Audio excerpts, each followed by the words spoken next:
علی کریمی یه چرخش عالی رو انجام میده. خود علی کریمی یه بازیکن جا میذاره موقعیت برای تیم ایران. یک ضربه نگاه به این تکنیک علی کریمی. سلمان ها متحیر مونده از این تکنیک رو. نگاه کنید از کجا دریبل زد. این ضربه با پای راست علی کریمی برای مهدوی کیا. خود کریمی حرکت میکنه پا به تو وارد محوطه جریمه میشه. علی کریمی تو سر توپ میزنه. واقعا عالیه این علی کریمی.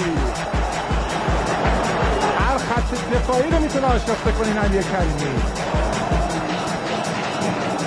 گورد از سمت راست برای دروازه فرستادش بعد کوتاه سریع بزن. نگاه کنیم به تکنیک علی کریمی تو سر توپ زد و میشه بالا تو بدون صدا تیم ملی فوتبال کشور رو تشکیل میکنه. علی کریمی باز هم حرکتی رو آغاز کرده با تکنیک ناب خودش. نزدیکش شده